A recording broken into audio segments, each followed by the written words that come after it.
Assalaamu calaykum. Ma doonaysaa inaad guul gaartid mise doonaysaa inaad ogaatid sifooyinka dadka guulaystayaasha ah? Waxaan rabaa inaan kula wadaago 10 dhaqan ee ay wadaagaan dadka guulaystayaasha ah. Ku soo dhawaada mowduucana maanta.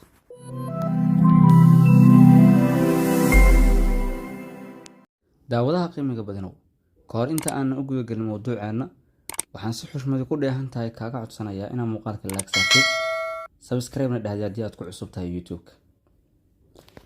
Guushu waxay ka dhigan tahay waxyaabo kala duwan marka loo eego kala duwanaanshaha dadka.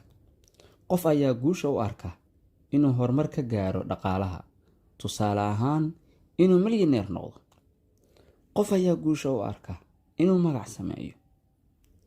Qofka ciyaaryahanka ah guusha wuxuu u arkaa inuu koob ku guuleysto. Qof ayaa isna guusha u arka qaninimo, caafimaad wanaagsan iyo farxad. Si kasta oo aad guusha u aragtidba, calaamadayso 10 dhaqan ee ay sameeyaan dadka guulaystayaasha ah. Waxaadna u adeegsan kartaa wax kasta oo adiga guusha kula muuqato. Qodobka koowaad, waxay degsadaan hadaf. Weligaa lama kulmaysid qof guulaysta ah haddana bilaa hadaf ah. Sababtoo ah fursadaha aad ku heli kartid waxa aad rabto adigoon lahayn yool cad oo aad ku dhaqaaqdo waxay ku dhow yihiin eber. Haddii aadan garanayn halka aad u socoto, waxaad ku dambayn doontaa meel aadan qorshayn inaad noqoto. Inaad leedahay hadaf waa number 1, waxayna ka horeysaa wax kasta oo aad guusha ku raadinayso. Caddee waxa saxda ah ee aad doonayso iyo sababta aad u doonayso inaad halkaas ahaato. Markay arrimuhu xumaadaan sida had iyo jeer dhacda, waa inaad leedahay awood iyo ujeedo aad horay ugu sii socon karto. Number 2, waxay qaadaan mas'uuliyadda noloshooda. Furo kale oo ay wadaagaan dhammaan dadka guulaha u saaxiibka ah waa inay si dhammaystiran u qaadaan mas'uuliyadda guud ee noloshooda, guul iyo guul darraba. Weligood doorka dhibanaha ma ciyaaraan. Haddii shay u shaqayn waayo, cid kale ma eedeeyaan. Waxay ka bartaan cashar, waxa ayna u socdaan horay. Tamartooda had iyo jeer waxay ugu fiican tahay waqtiga la joogo. Fikirkaagu waa inuu had iyo jeer ahaado sidee ayaan ku qaban karaa shaqadan. Marna ha ka fikirin wax ku soo dhaafay. Marmarsiyana ha u samaynin wax aad gaari weysay. Xasuuso, qof kasta waxa uu ka cabanayaa dib u dhac. Qof kasta waxa uu chance u haystaa inuu ka cabto dadka kale iyo duruufaha waayaha, iyo inuu hore u socod sameeyo, abuurana mustaqbal qurux badan. Iska indhatir wax kasta oo dhacay. Adigu go'aanso waxa hadda aad samaynaysid. Number 3, waxay leeyihiin xakamayn weyn. Xakamaynta naftu waa sifo weyn oo ay wadaagaan dhammaan dadka guulaha u saaxiibka ah.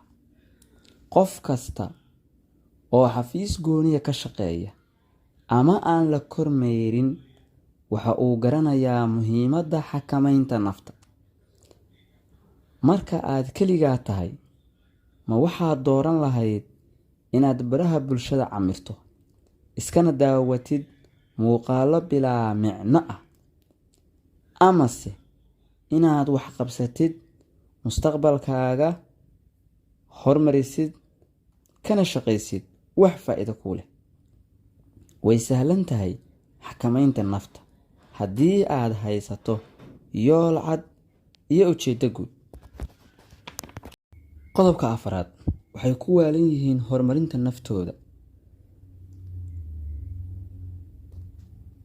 wax kasta waxay ka yihiin dhab. Waxay doonayaan inay ka dhabeeyaan yoolalkooda.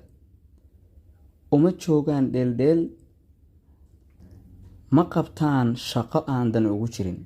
Wax kasta waxay ka fiiriyaan horumarinta naftooda.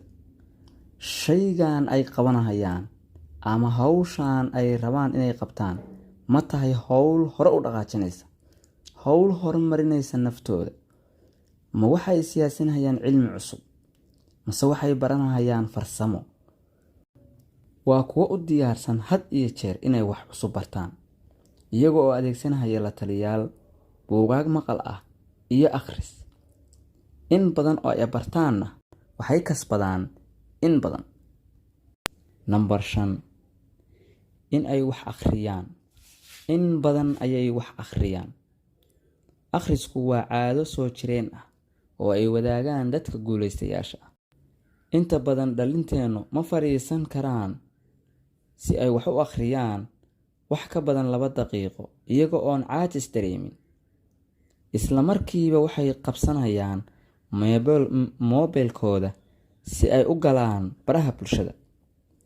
Dadka guulaystayaasha ah waxay had iyo jeer ku faraxsan yihiin inay keli ahaadaan, waxayna waqtigooda geliyaan akhris iyo dhegeysi. Haddii aadan ahayn akhriste, isku day inaad noqotid dhegeyste.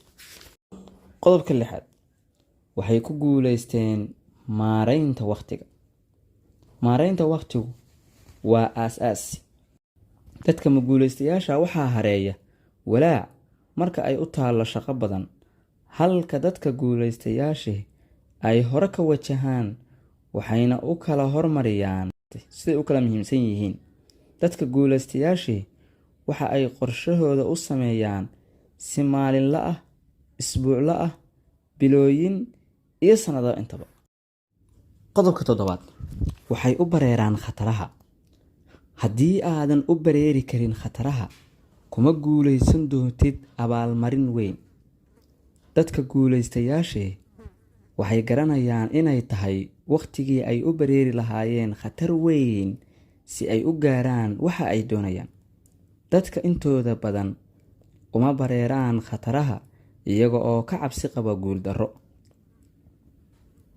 Si kasta oo ay ahaataba, dadka guulaystayaasha ah markay soo gaadho guuldarro xanuun badan waa marka ay helaan shidaalka ugu badan ee ay hore ugu sii socon karaan. Xaqiiqdii khataruhu waxay ka sokeeyaan halka aan doonayno inaan gaarno. Marka waxay noqonaysaa 2 mid inaan kala dooranno. Inaan wajahno khataraha oo aan gaarno riyooyinkeenna, iyo inaan ka baqno khataraha kana tanaasulno yoolalkeenna ama hadafyadeenna. Qodobka 8, howlahooda ayay sii wataan markay la kulmaan guuldarro iyo dib u dhac. Dhammaanteen waxa aan ka cabanaa dib u dhac. Qof kasta oo isku daya inuu ku noolaado himiladiisa waxa uu la kulmi doonaa guuldarro. Qaar badan oo iyaga ka mid ah ayaa laga yaabaa in ay xataa wax walba waayaan, halka dadka guulaystayaasha ah ay ku shaqeeyaan fikradda ah dheef waxay ka dambaysaa dhib. Waxay og yihiin in sheekada guushooda lagu qori doono baal dahab ah. Number 9, waxay haleelaan jidka guusha. Dadka guulaystayaasha ah aakhir waxay haleelaan jidka guusha. Wax kasta oo nolosha ka soo baxa way la tacaalaan si ay duruufaha u kala fogeeyaan. Iyaga iyo wadada guusha marna ma quustaan oo aakhir waxay cagta saaraan wadada guusha. Number 10, waxay sameeyaan waxa ay jecel yihiin. Haddii aadan qaban waxa aad jeceshahay, xaqiiqdii guulayste iskuma tilmaami kartid. Geli saacadahaaga ugu badan waxa aad jeceshahay inaad qabato. Hana aqbalin dib u dhigasho. Ka fakar dhammaan waxyaabaha aad jeceshahay samayntooda. Caqligaaga iskugu gee sidii aad uga miro dhalin lahayd wax kasta oo aad jeceshahay. Samee maalin kasta waxa aad jeceshahay samayntooda.